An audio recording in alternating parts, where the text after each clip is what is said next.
Welcome to another InWheelTime podcast. Join us. This is the only place to go for all things automotive, the award-winning InWheelTime car talk show. Just ahead to the West Coast. And Mr. Fabulous and car potentate Jack Nerad standing by. And we're going to talk about Trump's tariffs and what they mean to all of us out there trying to buy a new car. Later, Jeff has the racing calendar. Mr. Mars has This Week in Auto History, and I'll get you caught up on the stories making automotive news headlines. Howdy, along with Mike Out of This World Mars. We always need more Jeff Zekin. I'm Don Armstrong. So glad that you could join us on this Saturday for our live broadcast. And if you're listening to a podcast, hey, thanks so much. We really appreciate it. So we'll start off with this story, okay? U.S. President Donald Trump said he would impose reciprocal tariffs as soon as the evening of February 12th. I don't think that that's happened, on every country that charges duties on U.S. imports, in a move that ratchets up fears of a widening global trade war and threatens to accelerate U.S. inflation. He said, I may do it later on, or I may do it tomorrow morning, but we will be signing reciprocal tariffs. That's what Trump said to the reporters at the White House. Trump's latest round of market-rattling tariffs comes as Indian Prime Minister Narendra Modi is due to visit the White House. The Trump administration has complained that India has high tariffs that lock out U.S. imports. The news sent industries reliant on steel and aluminum imports scrambling to offset an expected jump in costs. The EU will prioritize negotiations over retaliatory countermeasures for now in an effort to avoid a damaging trade war. So we're going to talk to Jack Nerad. He's our man about town and also the host of America on the Road. He joins us. Jack, it's always a pleasure to have you with us, sir. Such a pleasure to talk to you guys. Thank you. Happy Saturday. Happy Saturday. What's the gas prices out there in California these days? $5 a gallon. Oh my God. $4.99 for regular. As I drove back past the Chevron last night, coming back from the desert. I'm not trying to make you jealous, but over by where I work, $2.39 a gallon. Yeah. It's like we're in a different country here. Yeah, well, it really is. We'll vouch for that on many levels. It's like a different country that's going to war with the United States right now. It's pretty much. Very bizarre. So I thought today that we would talk about tariffs. And let's talk about that. A lot of people are. Yeah. So Canada and Mexico are big actual exporters to the United States of cars that we all buy. Even American-made cars, American-designed cars, American brands have factories that turn out cars that, Chevys, you name it. Yeah. They build them. Yeah. And so a 25% tariff, that's an awful lot of money. It's a lot of money. Yeah, I think it's a bargaining chip, too. I think there's a lot of this is tempest in the teapot. A lot of this is the art of the deal. I mean, there's one thing that our current president knows how to do, I think, is make business deals. And what he's seeing is that we have trade imbalances with many countries, including both Mexico and Canada. I think this is going to resolve itself in a different way than a lot of people are panicking about. But I think one of the things you do when you're negotiating any kind of business deal, like if you're buying a building or selling a building, is you start at a particular place and you end up somewhere else, right? You don't end up where you start in terms of making a deal. So I think that's largely what's happening. He also ran on creating jobs in America for American workers, and not Canadian workers, not Mexican workers. We've seen a lot of factories fly out of the United States, particularly south of the border, south of where you guys are, not too far, I guess, yep. Because of the situation that we put together, two different deals, actually, with Mexico and Canada that basically treat those countries essentially as the United States, although their workers don't pay taxes in the United States. They're not citizens of the United States. And are the workers workers in both of those countries? Are they members of the United Auto Workers Union? No, they're not. And it's one of the reasons that that they moved down there. The big three have gone down to Mexico. I mean, low labor costs also. but they are not unionized in the same way that through the United Auto Workers. So that's essentially been a giant loophole where jobs have drained out of the United States and south of the border for the last probably 30 years. We've had two different deals, including a deal that Trump renegotiated essentially in his first term. And now I think that he's likely to want to negotiate that one more time to make it even more favorable to American workers and less favorable. The overall goal here is to build America's industrial base, to keep people working in manufacturing in the United States. He ran on that. It's not surprising that he will do things to put that into effect. Well, I read a story just this past week that United Auto Workers, and I assume that it's under this new contract, are going to be getting a $10,000 bonus, at least with one manufacturer, this year. Because of the profits that I think it was General Motors is going to reap this year. And that does not bode well for me as a consumer that's going to go and buy a Chevrolet and know that here's a guy that's probably making $100 an hour screwing a car together, and he's going to get a $10,000 bonus. And here I am, don't even get a pay raise of 2% this year. I think what bodes well for all of us as car consumers is the fact that there are 30 plus brands out there that compete tooth and nail against one another. And there's a limited number of people who can buy new vehicles that just have the income to buy new vehicles. And they have to interest those people in buying their vehicles. So I don't think we're going to see 25% price hikes and that kind of thing, even if we were to see 25% tariffs. One of the things people don't realize is the tariffs from other countries, not necessarily from Mexico and Canada, because it's a different situation. Basically, we're kind of treating one another as the same. But for the European countries, the tariffs are, I think, 3 times or 5 times what they are, 4 times maybe, what they are on our goods going there. Their goods coming here are taxed much less, which doesn't seem fair. I think what is being looked at is quote unquote reciprocal tariffs. So if our tariff on them is 2.5%, their tariff on our stuff should be 2.5%, not 10%. Yeah, I think I saw something about where the imports, the automotive imports coming from Europe, the European brands, it's like 3 to 1 for what we export to them because of the pricing difference and the tariff they have on us. So it doesn't sell as well over there, and they have less tariffs coming in, so we buy more of them because they're cheaper. Right. And, we've seen all these import manufacturers, BMW builds here, Mercedes-Benz builds here, Toyota builds here, Nissan builds here, Honda builds here. So I think the goal, I guess, again, is to employ Americans in manufacturing, which I think we all would agree is probably a fairly good thing. Well, they've also stopped building EV factories for the batteries.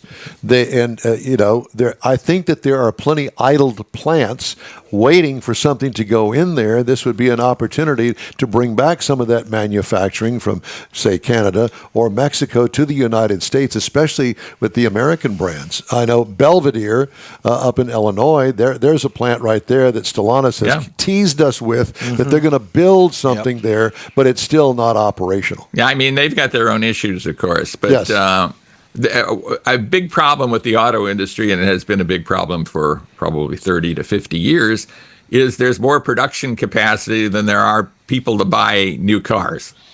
And as cars get more expensive, that becomes even more of a problem. So you're going to see idled factories. But at the same time, I just returned from a Hyundai event. Hyundai has built a multi-billion-dollar plant in Savannah, Georgia, that's just come online and, has the capacity to build probably something like 500,000 cars, again, in Georgia in the next few years. So we'll see what happens with that. But we've seen a lot of the import manufacturers come here to build cars, and we'll probably see more of that if there are higher tariffs on imported vehicles. Well, let's take that to another level, and let's talk about Hyundai versus, say, Chevrolet.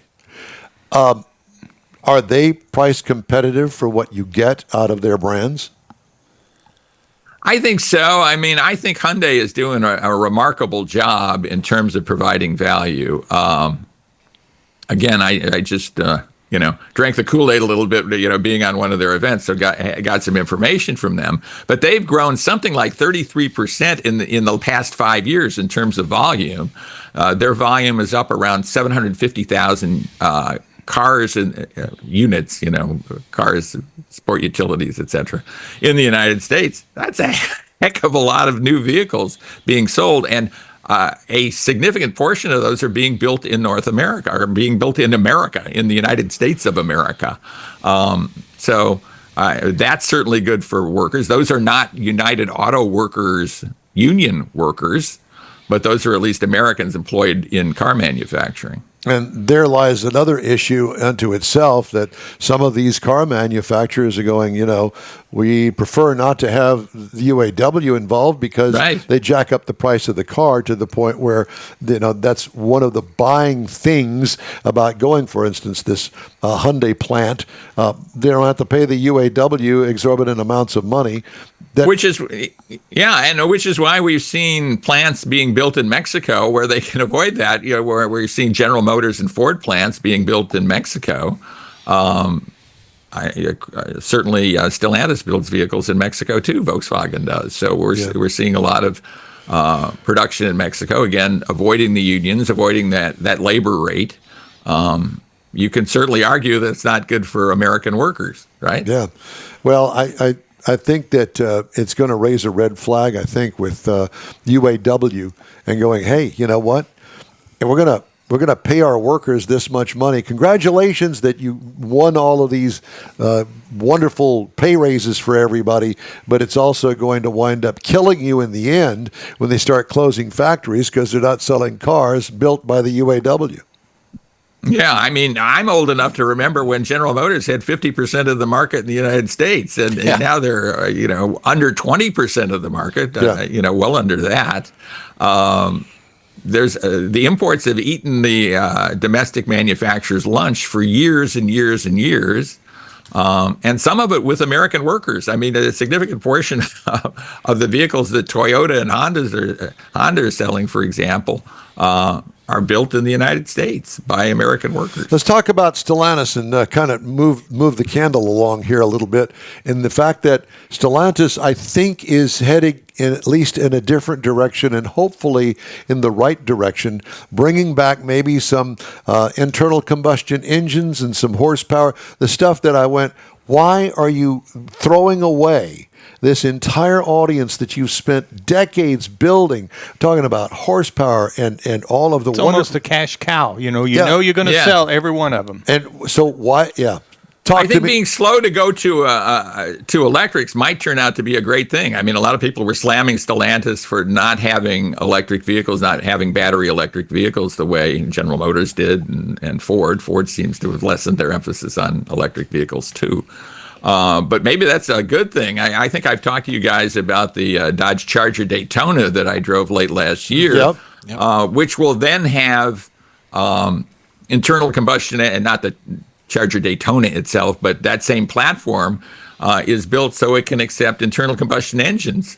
And we're going to see that. I mean, that's in the plan, and that seems like a really good idea based on what we're seeing going forward. I floated the idea that we've seen peak electric, at least for the time being. I think the electric market share for 2025 is liable to be no higher than it was in 2024, and might be lower. And I think if we see the $7,500 tax credit go away and we see fuel economy regulations change, that's what has driven a lot of manufacturers to build electrics, is to match those fuel economy requirements. If those are lessened, I mean, all bets are off. I think internal combustion engines could be with us for many, many years to come. And I've always thought that. I've always thought that, the EV stuff is great for some people. It's not for everybody. And I think it's just another offering that manufacturers need to have for everybody. So, grandma and grandpa that really don't travel that much. All they do is, church and grocery store, typical stuff that we all have heard for years and years and years.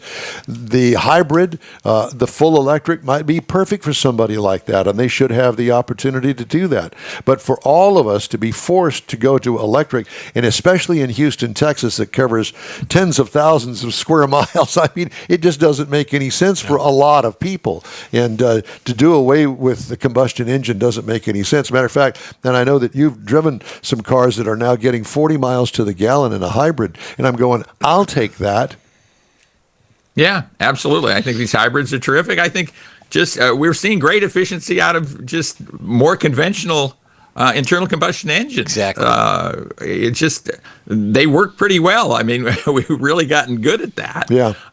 And I think those are cool things. I'm a little concerned about all these turbocharged engines that we're seeing in terms of longevity of those vehicles going forward. And we're seeing a ton of vehicles that are nothing but turbo and then hybrid and plug-in hybrid. And, as a guy who keeps his car way too long, I'm concerned about that. I keep it, and I'm a buy it and keep it for a long time kind of guy when it comes to vehicles. Yeah, I think that's and not only that, financial decision. Yeah, and we've also seen some real problems with some of the turbocharged engines, and in particular Ford. There's been a lot of failures at Ford with their twin turbos V6s and EcoBoost, all that stuff. Well, and a lot of this, the turbo. I mean, this thing's spinning at thousands of RPM. And my brother's truck, he's got a truck. He's got 180-something thousand miles on it, turbocharged V8 diesel actually, and there's something wrong with the turbocharger. The code says there's something wrong. Well, they're not sure what's wrong with it, so they're just going to want to replace it for $6,000 because they can't fix it. I mean, it's a unit, that's a diesel. That's not even the little small motors that are working their tails off. Jack, what's coming up on America on the Road this week? Really good question. We test a lot of. You're bad as us. Can I remember that far back? Actually, I drove a Mazda 3 with a manual transmission, a 6-speed manual transmission, which I think is a terrific car. And it wasn't the turbo. Basically, almost a base car. It had kind of premium features inside, but it had the base power plant, which is 191 horsepower. And I was remarking on the show 5 years ago, 10 years ago, this would have been the sports model. This had plenty of pep. I love the Mazda 3. You guys probably do too. It handles terrifically well. Yes. I like hatchbacks. Because they're very versatile, and so we stuffed a lot of things in it. And my wife and I drove up to Central California, where my youngest daughter is going to school, and spent some time with her, and then drove back. So that's one of the things we talk about on the show. We talk about tariffs on the show a lot too, to tell you the truth. No doubt, yeah. Well, Jack, it's always great to talk to you, and thank you so much for joining us on a Saturday out there on the left coast. It's great. I see you've got the tan working, and it's been a little bit rainy out there, so I hope all is well for you and your family. Yeah, I mean, we had all kinds of weather yesterday. I was on an event where it was sunny, it snowed, it rained, and so I had it all. It was crazy. Well, you take care of yourself, and thanks again. We appreciate you, sir. Thanks. Enjoy your weekends, guys. Thanks, Jack. You do the same. Jack Nerad, America on the Road. Just ahead, Jeff has the racing calendar. Mars has This Week in Auto History, and we'll also bring you some auto news headlines. The InWheelTime Car Talk Show continues after this break. Thanks.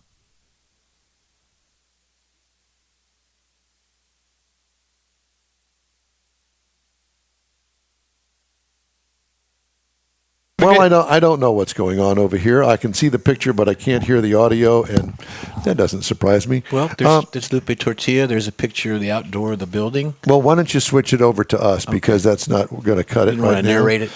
Huh? Didn't want to narrate it? No, I don't want to narrate it. I think it's a great place to eat, and I hope that everybody went over there for Valentine's Day. Yeah. All right. So while we work on that, let's do Jeff's racing calendar, Sure. sponsored by Texas Muscle Car Challenge. Thank you for that. Tomorrow, big day. Daytona 500. We're talking about Florida, of course. You had the duels last Thursday. I believe Mr. The Wallace. Tex-Mex dining experience. There we go. I'm sorry. No. Okay. We're good. You continue on. All right. Daytona 500 is again, like I said, tomorrow. The duels on Thursday. The Craftsman truck race ran yesterday. You got Xfinity today at 4 o'clock. And then Xfinity today is on the CW network. And then tomorrow it is on Fox, I believe, for the big event for Daytona 500.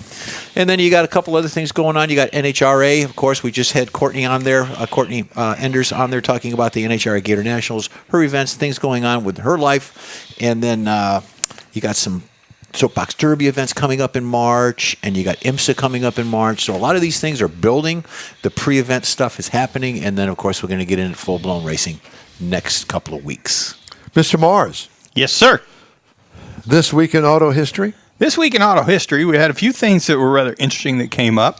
In 1893, Thomas B. Jeffrey and Charles E. Duryea received... Oh, I remember that very well. You were there, I know. was there, yep. We should have got your pictures. Yes. They got the first U.S. patent for the first gasoline-powered automobile.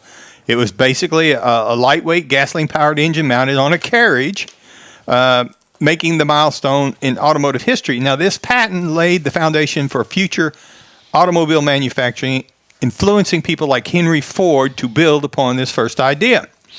Also this week, in 1931, the first highway median was introduced out in California. Of course. Now, this was a Why do safety they call feature. it a median? Median. Well, you're median. In the middle. It's a mediation between lanes. This way and that way. A medial? Did you just said that word? I did. I just made that up. Now, it was designed to reduce head-on collisions. Now, it was installed on a stretch of U.S. Route 99 near Bakersfield. Now, it separated the opposing traffic lanes, which improves road safety. Now, in the United States, this type of road may also be called a divided highway, a boulevard, a parkway, an expressway, a freeway, or even an interstate. And it has a grassy median or a Jersey barrier separating the traffic direction. Jersey barrier. I have no idea what that means, Well, but forget about it. So forget about it. choicy. Choicy. Also this week, the Mazda Miata MX-5 debuts. Now, this was a very important car because when it was introduced at the Chicago Auto Show, it was actually reviving the lightweight roadster concept. 1.6-liter engine, 2,500-pound vehicle with a 50-50 weight distribution, which created some seriously agile handling. And it was actually inspired by the classic British sports cars, but it also combined reliability, affordability, and just fun to drive. All right. Now, also this week in 1908, the New York to Paris race begins. Now, just that caught my attention. There's Don Armstrong. Guy's wearing his underwear out there. It's got it on the outside. That is an operating uniform, the surgical thing? I don't know. Tub it out. Yeah. In 1908, spanning 22,000 miles and taking 169 days, it began in New York. Sure, of course. Now, of course, they had to go across different terrains. 6 teams from the U.S., Germany, Italy, and France competed in this test of endurance. 3 entries finished the race with the American Thomas Flyer, driven by George Schuster, winning after 169 days. Facing snow, mud, and political tensions, No roads. No roads. The race showcased the automobile's potential for global travel.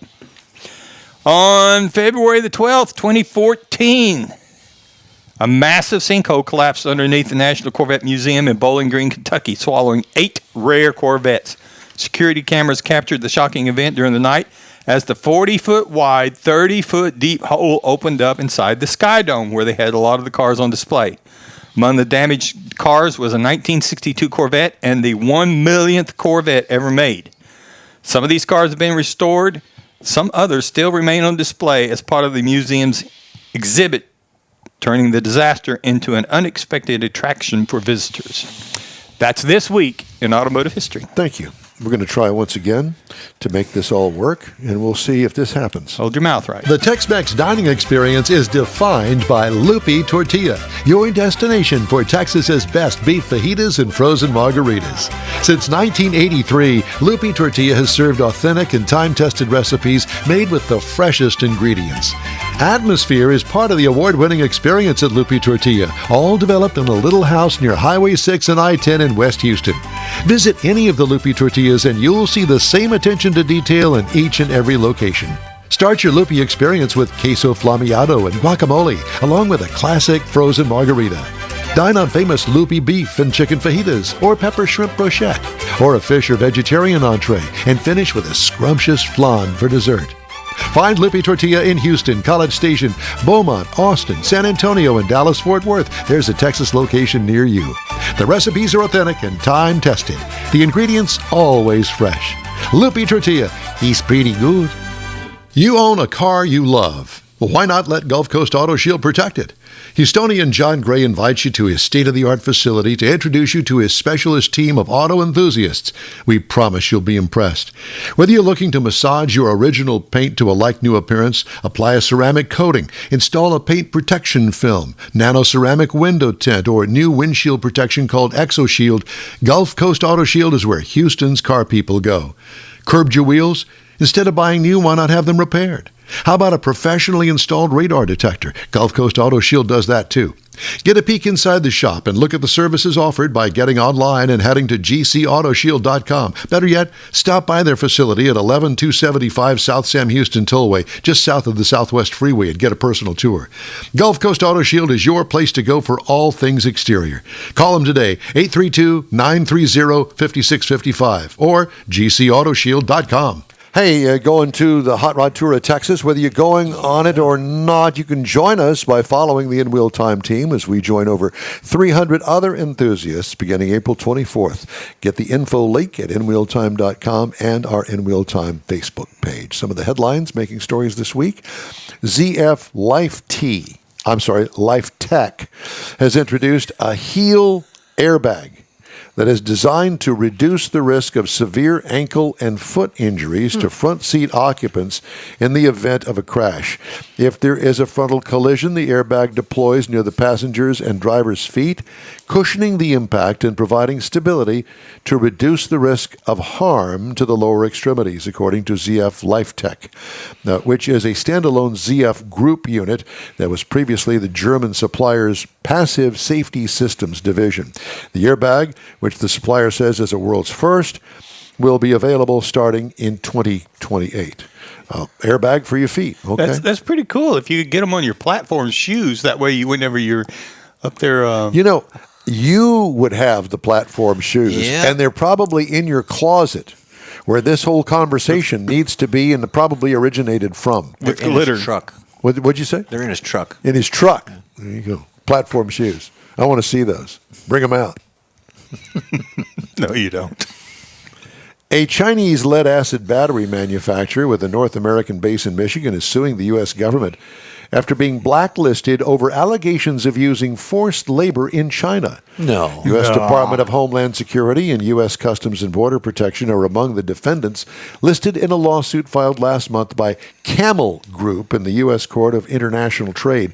Camel, which opened a $20 million factory in Battle Creek, Michigan, 120 miles northwest of Detroit a year and a half ago, was added in 2023 to the Forced Labor Prevention Act list, essentially a scarlet letter prohibiting the automotive supplier from doing business in the country, according to the lawsuit. We'll see what happens there. Yep. I'm going to kind of finish this segment out with this story. Go ahead. Okay? Yep. It's a Saturday morning. We're going to the 11 o'clock hour, so it's between breakfast and lunch. I want to preface the story with that. So it's time to start drinking? Stellantis officials are trying to solve the case of the Kokomo contaminator. Bathrooms at the automaker's Kokomo engine plant in central Indiana repeatedly have been smeared with fecal matter, according to a memo posted on social media. The plant makes four-cylinder engines, called the Stinkies, at the Jeep Wrangler, Compass, and Grand Cherokee assembly plant. R. Tyler Adams, the plant's well-being, health, and safety manager, said the company has directed its janitorial contractor not to clean up after such events and warned that the bathrooms found in this grotesque state would be closed. But Stellantis said it would continue to ensure that plant workers have access to clean bathrooms. And my take on that would be, porta potties outside. Exactly. Well, that's the true meaning of opus. Opus? Go on, continue. What, you going to explain that? No, Yeah. well, it's actually nasty, but obvious. It's a nasty story. He said alternate methods may be used to help pinpoint the culprit, but didn't elaborate what those would be. I can only imagine. Golly, that's a story. Yep. Hey, Joe, I do aware. State Department's procurement forecast removed the mention of Elon Musk's Tesla in relation to a planned $400 million armored EV purchased after reports emerged about it on Wednesday. An armored Tesla budget item that would span 5 years and start in 2025. However, the document was revised to remove Tesla's name. This followed reports of the company's moniker on the procurement document from Drop Site News, whoever that is, and the New York Times. Yeah, well, whatever. Okay. An armored Tesla truck.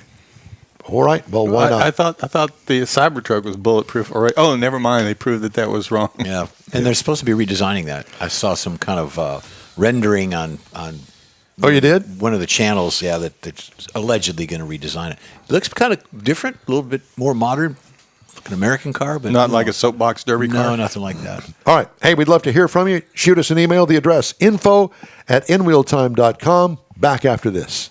Pro-Am Auto Accessories has been serving Houston's auto enthusiasts since 1984, providing world-class products for sports cars, European sedans, and American muscle. Pro-Am is known as the place to go to find exclusive and hard-to-find parts and accessories. Pro-Am is one of the very first distributors in the USA for brands such as Recaro, Redline, Momo, Corbo, and Simpson. Located in the heart of Houston's premier retail and service corridor, the Galleria area, Pro-Am's walk-in storefront includes an 8,000-square-foot warehouse, showroom, and installation bays. Pro-Am not only sells parts and accessories, but also offers installation and service. Pro-Am is now reaching a worldwide audience through Pro-Am.com, taking its local reputation to the rest of the world. At Pro-Am Auto, you'll be dealing with a small group of professionals who truly want to help you with your automotive needs. If you don't see what you're looking for on the website, call and Pro-Am will lend you a hand. Pro-Am Auto, 6125 Richmond at Green Ridge in Houston's Galleria area. Call them at 713-781-7755. The award-winning InWheelTime Car Talk Show now reaches 5.3 million folks each year. Check us out on InWheelTime.com, the Odyssey Radio app, YouTube, Facebook, and just about every other entertainment source out there, including our live broadcast every Saturday, 10 to noon Central Time. That's it for this podcast episode of the InWheelTime Car Show. I'm Don Armstrong, inviting you to join us for our live show every Saturday morning on Facebook, YouTube, Twitch, and our InWheelTime.com website. Podcasts are available on Apple Podcasts, Spotify, Stitcher, iHeart Podcast, Podcast Addict, TuneIn, Pandora, and Amazon Music. Keep listening, and we'll see you soon.